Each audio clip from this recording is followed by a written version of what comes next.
How's everybody doing this Sunday? Amen. Hallelujah. It's a very nice warm Sunday. I believe it's supposed to get to like 94 degrees or something today. It's a bit warmer than yesterday. Wear your sunblock. Enjoy the water. We got plenty of beaches around here. Have a good time. It is Memorial Day weekend, of course. And Memorial Day weekend is all about honoring those who served and gave their lives for all of us. By their sacrifice, we're alive today. We have the lives we have today. All the people who chose to serve one way or the other and wound up giving their lives for us. So we set aside today to honor them we set aside tomorrow to honor them for their sacrifice, for what they did in order to allow us to have our lives, to have our freedoms, to have what we have today, whatever, because they surrendered everything they had. They surrendered their future in order for us to have our future. And from where we're going with there. And so we just honor them for what they did for us. That's the important thing to keep in mind about this weekend is it is about honoring those who gave everything in order for us to have what we have now. Just a couple of weeks ago, it was Mother's Day. And it's kind of appropriate to me, whatever, that Mother's Day and Memorial Day are actually in the same month together. Because mothers, very much too, they sacrifice so much for their children. They surrendered so much and for their child to have a better life. Whatever it is, she may work 5 jobs or whatever and stuff like that in order for her kid to get a good job or get a good schooling or be fed, clothes, everything, or be taken care of. So they have the best opportunity for their future. So she will sacrifice her life for her children or whatever. So in a way, Mother's Day is also kind of Memorial Day, whatever. So that's why it's kind of appropriate that they are there. Of course, right now there's a lot of talks about women's rights in certain areas. Some laws being passed and stuff like that involving women. And people also like to refer to the Bible. And people have this connotation the Bible has a lot of negative things to say about women or whatever, or it's very confining about women. And so I just felt led to go and look up a lot of passages where it's talking about women, wives, mothers, family in there or whatever. Well, let's see what the Bible really has to say about women in the Bible. Because as a person who loves to study history, I've studied a lot of history, and let's just say there are a lot of powerful women throughout history or whatever. In Rome, with the fourth emperor, his mother was so popular, so powerful, that he actually had to pass a law saying you had to stop honoring my mom. Because he was afraid that basically he was going to stop being emperor and they're going to make her the emperor. Pretty much, because she was getting all these honors. She was getting all the attention and he wasn't getting anything. And that was Rome back, in AD whatever 20, 30. So there's just so many powerful women, throughout history. And even the Bible talks about women and stuff like that. So to start off with, in Proverbs 6, chapter 20 through 23, we have, "My son, keep your father's command, and do not forsake the law of your mother." So right off the bat here, we have, where the person is telling the son, keep your father's command, but what else does he follow up with? Do not forsake the law of your mother. So you know what? It's not just simply just listen to your dad. No. You got to follow your mother's commands also, her laws. Do not be forsaking those. "Bind them continually upon your heart and tie them around your neck. When you roam, they will lead you. When you sleep, they will keep you. When you awake, they will speak with you. For the commandment is a lamp, and the law is a light. Reproofs of instructions are the way of life." So let's take a second here. So the commandments are coming from the Father. Your Father's commandment. That's the lamp. That's the container or whatever.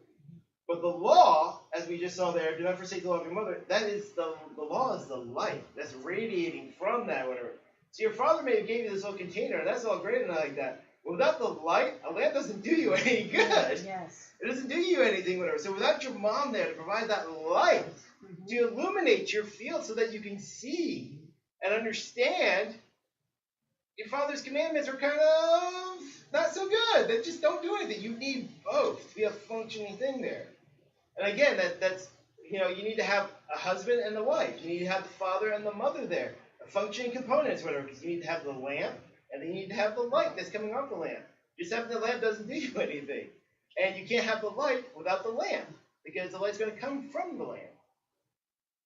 So we need to have both of those working together. So the mother is very integral there in helping you to function. In Proverbs 15:20, A wise son makes a father glad, but a foolish man despises his mother. A foolish man despises his mother. Think about that, whatever. It's like a wise kid, okay, you make your father happy, whatever. But if you're a foolish person, whatever, you're making bad choices or whatever, you clearly despise your mother. Not you make your mother sad, but you despise your mother by going out there and doing foolish stuff. Because here she is, she's trying to make you wise, she's trying to give you wisdom, she's giving you the law, she's trying to give you light so you can see where you're going. And instead of wanting to use the light, you're basically putting a blindfold over your eyes and walking around all blindfolded and then trip and fall. All because you're being foolish, because you despise your mother, because you don't want to listen to what she has to say. Again, your mother's words are valuable and important. Yes. Here's a woman, but here we go. We're already in Proverbs, so this is not even New Testament. We're in the Old Testament here, and talking about just how valuable a woman's words are, how valuable that wisdom is. In the New Living Translation of that, it just says, sensible children bring joy to their father. Foolish children despise their mother. Same thing, whatever, just now instead of just being son, whatever, they expanded it to children, whatever. In Proverbs chapter 1, verses 8 through 9, my son, hear the instruction of your father, and do not forsake the law of your mother. For they will be a graceful ornament on your head and chains about your neck. Again, that goes back to Proverbs 6 there, talking about that. Again, reiterating once again, your father and your mother, you need to listen to both of them. They are going to be graceful ornaments on your heads. Their commandment, their instructions and laws are going to be an ornament on your head and chains around your neck. Lovely chains for everybody to see, you know. But you got to be listening to them.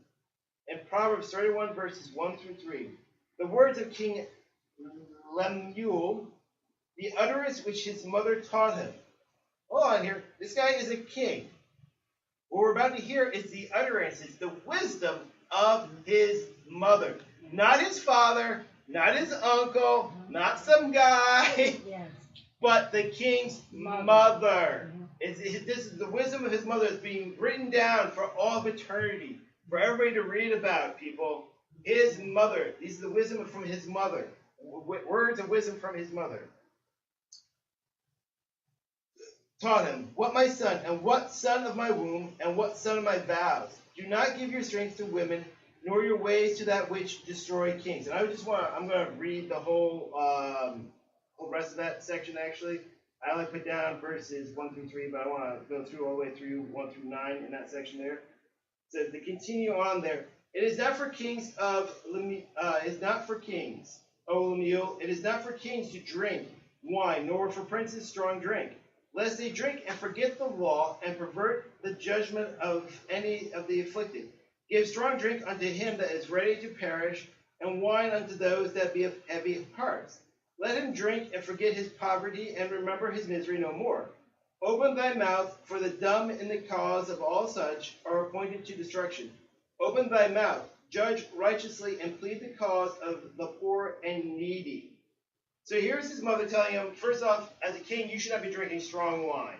Basically, you should not be getting drunk. Yeah, you may have a drink with your dinner and all that stuff, whatever, but you should not be drinking. You may start to forget stuff. You may start to making bad judgments. Mm-hmm. Because it's the job of the king there, because you actually need to be speaking up for the poor and the needy. His mother is telling him, you need to be representing the poor and the needy. Those who cannot speak for themselves. You need to be out there representing them as a good king. That's her wisdom to him, is like, be out there. Don't be getting drunk. Don't be getting, where you're making bad decisions, whatever. That should be reserved for those who are poor, who are having a really bad day, and they just need to forget about their day. Let them have that. But you cannot be, because you need to be of right mind so that you can represent and speak for those who cannot speak. You're reserved for those who are needy and poor in your kingdom. Not the ones who can already speak for themselves, but you need to be watching out for the ones who can't. That's your job as a king. She goes on to, of course, the passage of the virtuous woman. So again, here we have a whole thing that's going on about the woman. And it's very interesting when you start looking at this whole passage here, that she gives this wisdom that she gives her son about how to find a virtuous wife. So in Proverbs 31, 10 to 31, who can find a virtuous wife? For her worth is far above rubies. So a wife is just priceless. A good wife, a virtuous wife, she is worth more than money and everything else. Like everybody's like, oh, you can buy a good wife. Money solves everything. Money doesn't get you everything. The simple fact is, if it was, her price would not be far above rubies, whatever. You can go out there and pay some good rubies and get yourself a virtuous wife. Doesn't work, because if you can buy that lady as your wife, she's probably not going to be as virtuous as you want, because somebody else may come along and offer her more rubies. Yeah. So, right off the bat there, money cannot get you this wife. Contrary to people's believing, more money does not necessarily solve your problems. It does not make things better. It will not get you a virtuous wife. It will not give you a happy marriage.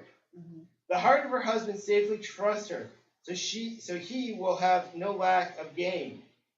So he trusts his wife, whatever, so that he can go out there and do what he has to do, whatever. He trusts his wife to basically take care of the household, if you will. So he's putting his faith, his heart in her, whatever, trusting her to take care of things so that he can go off and do what he has to do. Back in the day, he would have to be out there in the farm, tilling the land, going, if he was a blacksmith, going to the forge and stuff like that, spending his long hours away from the household, or if he was a soldier, having to go off to war and stuff like that. And he would have to be trusting his wife to take care of the house, that there'd still be a house when he gets back. It would have been sold off and torn down. So he's trusting her so he can go do what he needs to do in order to provide gain for the family. Yes. And she does him good and not evil all the days of her life. She seeks wool and flax and willingly works with her hands. She's not afraid to get down on the ground and work with her hands. She's not afraid to get in there and do stuff. She is like the merchant ships. She brings her food from afar. She also rises while it is yet night. So she's getting up early in the morning to go do what she's got to do. She's waking up. She's getting out there. She's going and doing what she has to do. She's not sleeping in. She's not hitting that snooze button. She's not sleeping into noon. She's getting up before it sun's up, man. She's out there working. And provides food for her household and a portion for her maidservants. She's taking care of everybody in her household. Everybody. Because maidservants are part of her household. She's making sure everybody's taken care of. Because if everybody's not taken care of, the household doesn't function. So everybody in the household has to be taken care of. And that's what she's doing. As a virtuous wife, as a good wife, as a good mother, she's taking care of everybody in the household. She's making sure everybody's provided for so that they can then function properly in their own individual areas that they need to function within. But she has to make sure they have the tools and the food, in this case, to function and work. She considers a field and buys it. Let's just take a little second here. Think about when this was written, okay? She considers a field. So she's going out there and she's getting information from people. So she may be getting some wisdom from her husband. She may be getting wisdom from somebody else, whatever. But she is evaluating a field of land. And she's considering it. She's taking in sources, gaining knowledge. And then she's making a decision. All right, you know what? I've evaluated this field. And I'm now going to go and buy this land. She's not like, oh, no, I can't buy the land or whatever. No, I'll wait for my husband will have to go buy the land. No. She's buying the land. Yes, she considered it. So probably she took in advice. She may have asked her husband, obviously, for advice. They talked about and discussed it as they should. But also, like, she saw other sources probably because she considered it. It wasn't like, oh, I'll just go buy land today or whatever. Oh, that looks good. No, she actually thought about it. She went through a process. Talked to God and decided, like, this is a good field. It's going to make us a profit. I'm going to go ahead and buy it. And she goes and buys it. Think about when this was, people. Yes. She's going and buying this. This wasn't just yesterday. This was like BC, okay? Yes. And she's buying this land. You want to talk about women's rights? There she is. She's owning property. She's buying land. Yes. All right, contrary to people's opinion, whatever. Look at that. She's going out there. She's buying land. From her profits, she plants a vineyard. Oh, by the way, because she considered it, she made a wise, godly choice or whatever. She's making money. And that she can plant a vineyard. So now she can go with some nice grapes and have some wine for herself. It says nothing about the wife having a good, strong drink. So she can go and grow a vineyard from her profitable field that she considered that she bought. Yes. She girds herself with strength and strengthens her arms. Again, in our society, we like to think of men as being strong. Strongly men or whatever. But here, we're talking about a woman being strong, that she has strength. Yes. She girds herself with strength and strengthens her arms. She has strong arms, so she can carry the kids, carry whatever she has to do, groceries, the load that she has to as the heart of the household, whatever, because that's what a woman is. She's the heart of the household, so she has a massive load that she has to carry because she has to manage everything in there. So she has to be strong because she has to keep everything running. Because when the wife, the mother, is sick or out of commission, things in the household start not working so well, whatever. They don't work well because she has that strength, so she knows how to carry and support everything in the household. She needs to be there with her strength. She perceives that her merchandise is good, and her lamp does not go out by night. So again, she's working late at night. She's working very hard on her product because she's making merchandise. Yes. Merchandise, people. She's making stuff here. She's a businesswoman. All right, she is a businesswoman. Yes. Again, we were talking. This is BC, okay? BC, people. Here she is. She's a businesswoman. She's out there buying land, making a profit on it. She's got merchandise out there that she's working on. She's running her household. Think about when this was written. Think about what a modern day woman is doing, whatever. It sounds a lot alike, doesn't it? Yes.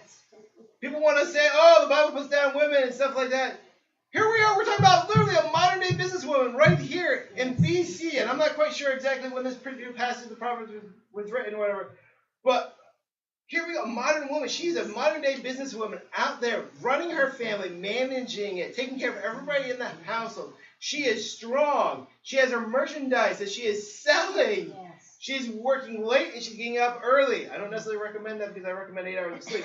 But she is putting in the hours that she needs to make her business successful so she can take care of her family, so she can support her family, so that her husband, who trusts in her, can go out there and do what he needs to do to also take care of the family. Because he knows that the household is being taken care of because of his virtuous wife. Yes.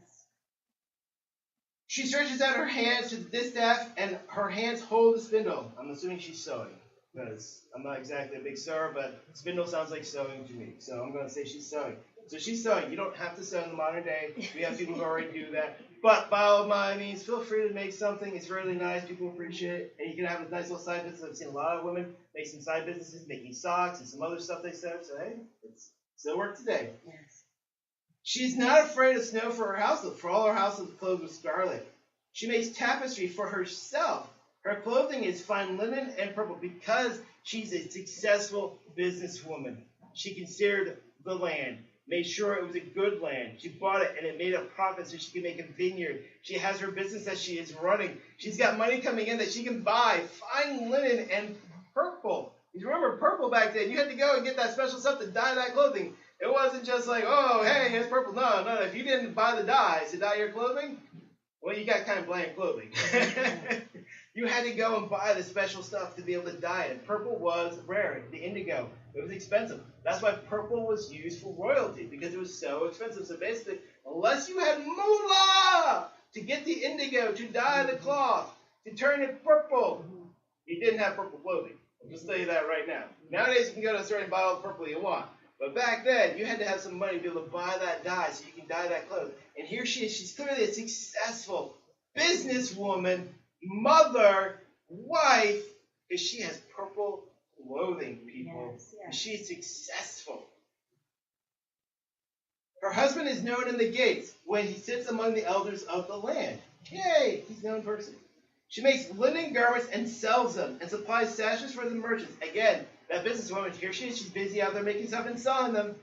Strength and honor are her clothing. She shall rejoice in time to come. Strength and honor her clothing. Again, strength and honor a lot of times are associated with men. Men having strength. They honor the men or whatever. Yes, but, and this here is making very clear whatever. Strength and honor also belong to the wife. To this woman here. She's strong and she has honor. So she's an honorable businesswoman. She's an honorable wife and mother. And she has strength. She's not weak. She's not a weakly person. She's a strong, powerful woman. Something you don't want to mess with, frankly. She opens her mouth with wisdom. And on her tongue is the law of kindness. Again, she speaks to women. The mother is providing the law. So here she is. She has wisdom and she's speaking kindness. The law of kindness. She's giving that wisdom and law of kindness out to people or whatever. So think of that there. She's not being harsh with people. She's not sitting there and being harsh, whatever. Yes, she's going to be wise with you, whatever. Like, all right, you killed 5 people. You're probably going to go to jail. But she's going to say it with kindness, with love. It's like, yes, you messed up. You're going to have to pay for that crime, whatever. But God still loves you. This is what you're going to do. I'll send you a letter once a month or whatever. But you're going to have to, accept punishment for your crime, whatever. She's not sitting there berating them with harshness, anger. It's kindness, the law of kindness that she is showing them. Because she is strong. But she doesn't have to go in there and beat the person upside the head or whatever to prove it. Instead, she can show kindness. Yes. She watches over the ways of her household and does not eat the bread of idleness.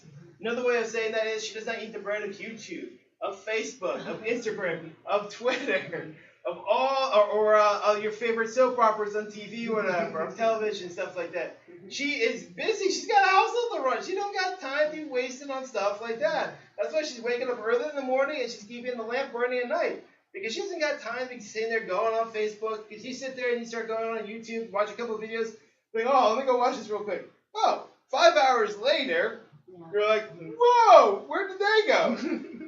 You didn't get anything done. And that, in our world, again, wants to promote you. Like, to sit down, turn on the talk shows, turn on, what is it, Good Morning America, The View, and whatever those other shows are. I don't watch them, sorry. But, yeah, I'm at work during those hours, too. So. But you turn them on there so that you can sit there and tune in for 2 to 3 hours just listening to them on television while you sit down on the couch or whatever and just watch them, whatever. And you're not doing anything else because you just want to watch what they're talking about, whatever.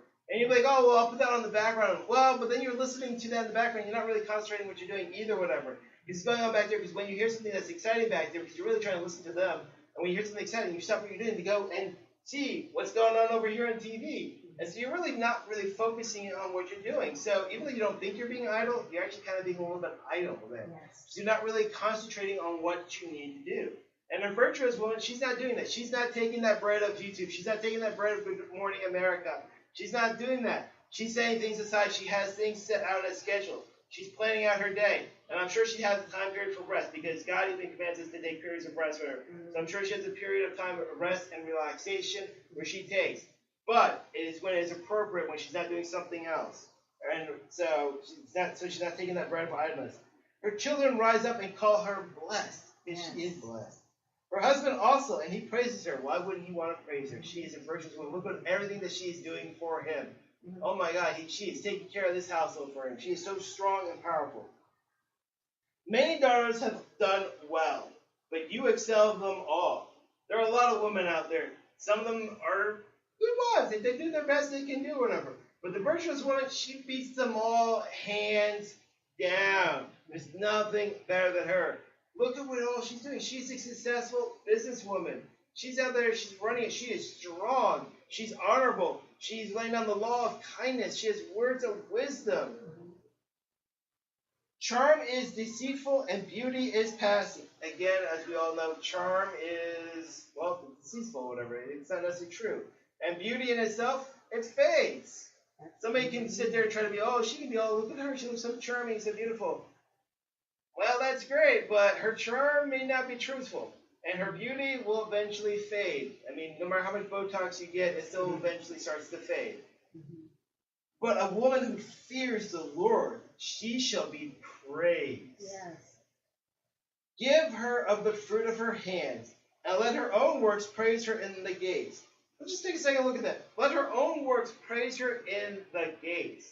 She doesn't need somebody else to go and sing her praises. She doesn't even need her husband to go and sing her praises at the gate. She doesn't need some man to go sing her praises at the gate. She doesn't need her friend to go say anything at her gate. People only have to see what she has done, and they will automatically be like, oh my God, start talking praises about her because they see what she does. Already what she's doing, what she's producing, whatever. She basically is being self-praised, if you will. Well, I'll say that term. Because of what she's doing, whatever. She doesn't need somebody to sing her praises because what she's doing, it works for herself. It's just like that person, whenever who sits there and works hard and does their job, whatever. They don't need somebody at their job to go and sing their praises and say good things about them. They just go in there and they just do their job. Whatever it is, they just go and do it. And people notice that. We may not say it out loud and like, oh, that person over there who needs to have their ego constantly inflated. Because there are some people in this world, some people in high offices, that constantly need to have their ego inflated in order to make themselves feel good about themselves, whatever. But a virtuous woman, she doesn't need that. She doesn't need anything because she lets her works, what she's doing, speak for itself. And it does. It automatically gets her praises automatically because she's doing a wonderful and virtuous job. In Genesis chapter 2, verses 24, therefore a man shall leave his father and mother and be joined to his wife, and they shall become one flesh. So basically, the basic standard there of like one man, one woman, they come together, become man and wife, and they become one flesh because they're working together. In order to have a virtuous wife, what do you need to have? A husband, so that you have to be joined together so you can work together. She's taking care of the household. Like we went over there, she's doing all this stuff to take care of the household while her husband, again, was off to go and get game because he could trust the household to his wife so that he can go do what he needs to do to take care of the household because, again, they were one flesh. They are working together because God brought them together because he wanted marriage to be one man, one woman, and then we work together. It's very important there. It's not just one. Right now we have a lot of people are getting divorced, and some people don't want to get married because of this and that for various reasons. Some people don't want to get married because of the marriage tax problem in our country. Some people can't get, there's various things where at different points in time, whatever, I couldn't have been married to my wife in this country. They're different. Sometimes there's different laws and stuff like that in countries that prevent a man and a woman from being married because of discrimination and stuff like that. Mm-hmm. But the purpose God wanted is for one man and one woman to be married and work together as one flesh. In Proverbs 128 verses 3, your wife shall be like a fruitful vine in the very heart of your house. So here, the wife shall be the heart of the house. And she is a fruitful vine. Again, she is the heart. People, the wife is the heart in the relationship. She's the heart of the household. She's the beating heart. A lot of times when we see people, a lot of times we have divorces that are happening nowadays and stuff like that, and you can see how it affects the family relationship because the father and the mother, you don't have them both there. In some cases, the wife is not there. So the heart in the family is gone. How does things function without the heart?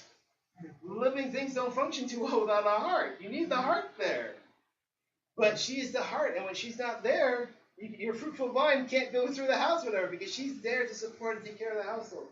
Your children, like olive plants, are all around your table. Well, no wife, kind of hard for the olive plants to be around the table. And Proverbs 15:17, better is a dinner of herbs where love is than a fattened calf with hatred. And this one I can personally attest to, whatever. I am much more happy to come home to just simply the fact that my wife took the time to go and make dinner, took time of her precious time, whatever, to make dinner for the family and have it ready by dinner time. So when I can come home, there's a hot meal there. Or even if I get home late, or at least there's a hot meal in the microwave that I can reheat for myself. But the fact that she took the time to prepare it doesn't have to be anything fancy. It could even literally just be some hot dogs and some potato chips. But the fact that she took the time to prepare that with love, that she sacrificed her time for what she knows that she wants to do in order to prepare that so the dinner will be ready on time. It's very important for everybody to be on a schedule. Whatever. It's very important, in order, especially when you start having family and kids and children, things you have to run on a schedule. If you don't have things scheduled, you don't have things planned out, and you don't stick to that schedule, the wheels don't spin so well. Everything gets out of sync. Things start falling apart. And that's what the virtuous wife is doing. She keeps things on a smooth schedule. She keeps everything rolling. She has things on a schedule. She has things planned out. How else is she being a successful businesswoman? She doesn't become a successful businesswoman where her work's being praised on its own or whatever by just, well, maybe we'll do this then, maybe no. She has things planned out. She has a schedule for everything, and she keeps a consistent schedule throughout the day. So everything flows. And I much rather come home and have a plate of herbs where I know my wife sacrificed and took the time to prepare that dinner than come home and have the most delicious filet mignon coated in butter, knowing that my wife is sitting over there grumbling and having some very hateful little things about me. So honestly, I might be wondering what she might have also put into that little dish there. Maybe some rat poison or something. I don't know. So, I'll take that plate of herbs any day when I know that she took the time out to sacrifice and prepare that and get that ready for me. That is so much better because that's filled with love. And that's where it really matters. It's that love there or whatever. It's not about, oh, you have to prepare a fancy meal. No. It's the fact that you just took that time out to prepare it in the first place. That you start to dinner time is this time, whatever. Okay, I'm going to have dinner ready by 5:30. I'm going to sacrifice this time here, and I'm going to plan accordingly so that the meal is ready. So dinner's ready. You get here, you can't get here on time, that's fine, but dinner will be ready. I'll take that time. And it may not be a 5-star meal, but hey, it'll be made with love. In 1 Corinthians chapter 11, verses 3, but I want you to know that the head of every man is Christ. The head of woman is man, and the head of Christ is God. In 1 Peter chapter 3, verses 1 through 6, wives, likewise be submissive to your own husbands, that even if some do not obey the word, they without a word may be won by the conduct of their wives. When they observe your chaste conduct, accompanied by fear, do not let your adornment be merely outward, arranging the hair, wearing gold, or putting on fine apparel. So there's a lot going on in here. First off, of course, we have in Corinthians there, the head of every man is Christ. So the head of every man is Christ. The head of a woman is man, and the head of Christ is God. So we got a lot of heads there on a stack of people, whatever. The ultimate head, though, is God. God's the head of Christ. Christ is the head of man. Man is the head of woman, or whatever. But just so we all fall out there like the little spots there. Then we get into Peter, where it's asking the wives to be submissive to your husbands. In other words, respect your husbands. Obey, respect them.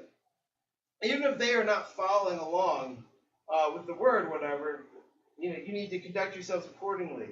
You need to observe to be chaste, conduct accompanied by fear. Do not let your adornment be merely outward. In other words, don't just be putting all the fancy stuff on the outside, putting all this makeup and everything else, making yourself look all pretty, whatever, when on the inside, it ain't so pretty in there. You got some negative things going on there. Mm-hmm. Rather, let it be the hidden person of the heart, with the incorruptible beauty of a gentle and quiet spirit, which is very precious in the sight of God. For in this manner, in former times, the holy women who trusted in God also adorned themselves, being submissive to their own husbands, as Sarah obeyed Abraham, calling him Lord. Oh, that'd be so nice to be called Lord or whatever. Well, that might go to my head, so I don't know if I really need that. But that must have been so nice for Abraham to have his wife calling him Lord, though. Whose daughters you are if you do good and are not afraid of any terror. Mm-hmm. So again, as we're talking about, the wife should be, of course, submissive, obeying her husband, listening to him.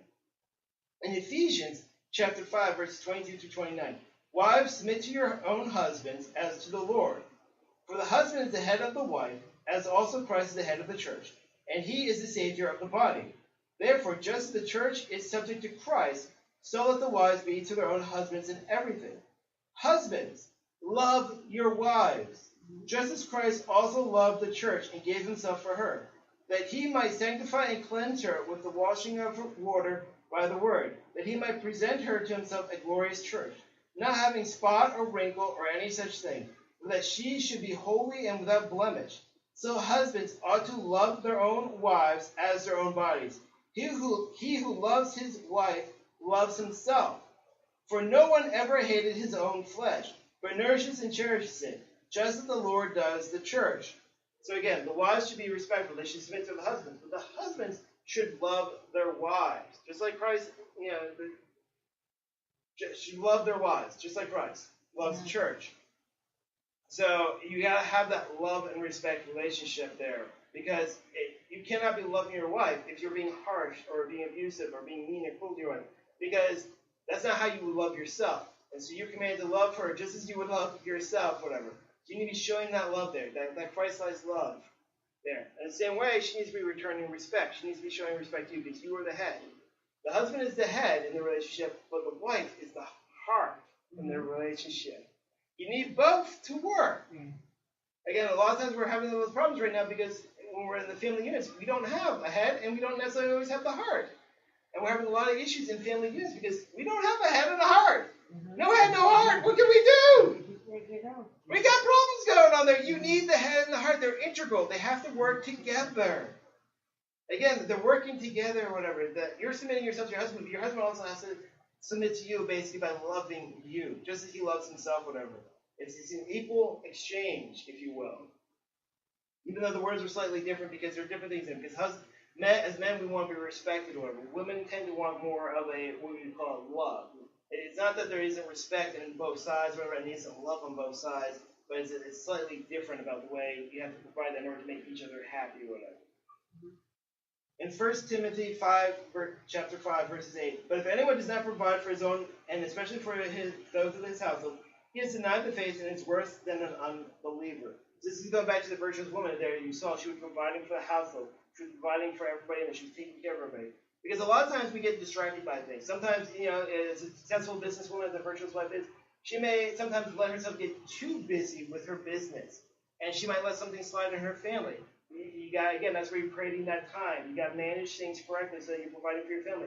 That also means your time, whatever. You're planning things out and scheduling things. Are you spending enough time with your family? Are you taking vacations with your family? Are you doing things with your family? Or are you all about trying to do the work? Or are you out here going to do that? And maybe God's working, maybe this work, but even God says there's time for rest or whatever. And yes, you want to go and spread the word of God, but are you doing it at the cost of your family? Are you spending that time with your family? Are you actually taking care of your household? Or are you spending so much time away trying to do something else outside the household that the household is falling apart without you being there? Because again, you are the women are the heart of the family, of the household. And without the heart, things start dying. There's nothing to pump the blood, to pump it through the thing there, whatever. The husband may be the head of the household because he's the man, and so he can't direct the body and stuff like that. But with no heart there to pump the blood, it ain't going to work so well, whatever. And so the wives need to be there in the household to make sure everything's being taken care of. That may mean they need to slow down on the business over here, or they may need to slow down on this project over here, in order so that they can actually devote their time to taking care of, if they have children, taking care of the children, spending the time with their husband, doing stuff, whatever, in the household that needs to be taken care of in the household, so they're being present there, instead of falling out of it. In John 19:25 through 27, so here's a good little thing here about taking care of the household, or making sure the household is provided for. Now there stood by the cross of Jesus his mother, and his mother's sister Mary, the wife of Clopas, and Mary Magdalene. When Jesus therefore saw his mother and the disciple whom he loved standing by, he said to his mother, Woman, behold your son. Then he said to the disciple, Behold your mother. And from that hour the disciple took her to his own home. Here's Jesus Christ. He is on the cross. Okay, here he is. He's on the cross. Been tortured, beaten, abused, on the cross, but he's still taking care of his household. He knows his mother needs somebody to help take care of him. Whatever. There's a good chance Joseph may be already dead at this point in time, so she's possibly a widow. So she needs somebody. So he goes, Disciple, this is your mother. Mother, this is your son. He's providing for her. He's giving her a son to take care of her. So she's part of the household again. So she has something to be there. So she can be taken care of. So the household is taken care of. So he's providing for his mother. That everything so they can be taken care of. Why? Because he's not an unbeliever. Jesus Christ is not an unbeliever. He's going to take care of them. Even if he's up there on the cross being tortured, he still has the mindset, I need to take care of my household. I need to take care of my family. I need to make sure they're provided for. And so he's making sure that his mother is provided for in that moment in time there. And so a lot of times, this world, we get so distracted. But as a good, virtuous wife, you need to set aside things and plan accordingly so that you are taking care of your household in every manner. You're setting aside stuff, you're planning stuff, you're creating a schedule. And sometimes creating a schedule is you can make, some people would create a block schedule, like, okay, from these hours I'm going to do this, from these hours I'm going to do that.